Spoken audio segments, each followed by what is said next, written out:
গাজায় ইসরায়েলের আক্রমণের ৭ মাসেরও বেশি সময় পার হয়েছে। এর মধ্যে লিগ অফ আরব স্টেট অর্থাৎ আরব লীগ কয়েকটি স্টেটমেন্ট দেওয়া ছাড়া তেমন কোনো সিদ্ধান্তই নিতে সক্ষম হয়নি। তবে এবার নীরবতা ভেঙে বাহরাইনের মানামাতে আরব লীগের সম্মেলন অনুষ্ঠিত হয়। সেখানে যোগ দেন জোটের রাষ্ট্রপ্রধানরা।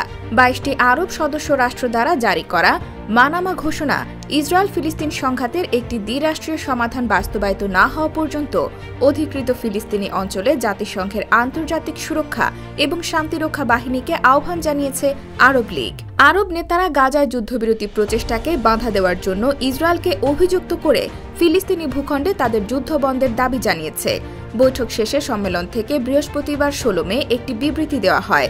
এতে বলা হয়েছে, আমরা অবিলম্বে গাজা স্ট্রিপের বিরুদ্ধে ইসরায়েলে আগ্রাসন বন্ধ করা, উপত্যকার সমস্ত এলাকা থেকে দখলদার বাহিনীকে প্রত্যাহার করা এবং আরোপিত অবরোধ তুলে নেওয়ার উপর জোর দিচ্ছি।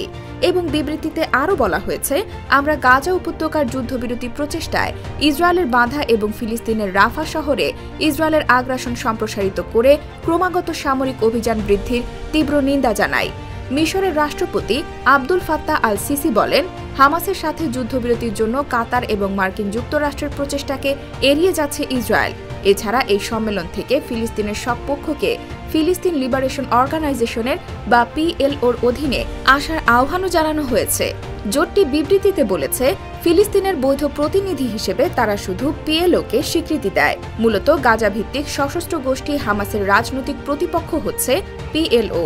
দলটিতে ক্ষমতাসীন ফাত্তাহ মুভমেন্টের আধিপত্য রয়েছে। আরব লীগের বিবৃতিতে পূর্ব জেরুজালেমকে ফিলিস্তিনের রাজধানী হিসেবে ইসরায়েলের সীমান্ত বরাবর দ্বিরাষ্ট্র সমাধানের জন্য দীর্ঘস্থায়ী আহ্বানের পুনরাবৃত্তি করা হয়েছে। ১৯৬৭ সালের আরব যুদ্ধের পর ফিলিস্তিনের পশ্চিম তীর, পূর্ব জেরুজালেম এবং গাজা উপত্যকা দখল করে ইসরায়েল। ২০০৫ সালে গাজা থেকে ইসরায়েলিরা সরে গেলেও এখনও জেরুজালেম এবং পশ্চিম তীরের বেশিরভাগ অংশ দখল করে রেখেছে তারা। ইসরায়েলিরা সেসব ভূখণ্ড ফেরত না দেওয়ায় এখন পশ্চিম তীর, জেরুজালেম এবং গাজাকে নিয়ে স্বাধীন ফিলিস্তিন রাষ্ট্র গঠনের কথা বলা হচ্ছে, যে রাষ্ট্রের রাজধানী হবে জেরুজালেম। তবে দখলদার ইসরায়েল দ্বিরাষ্ট্র নীতিও এখন আর মানছে না।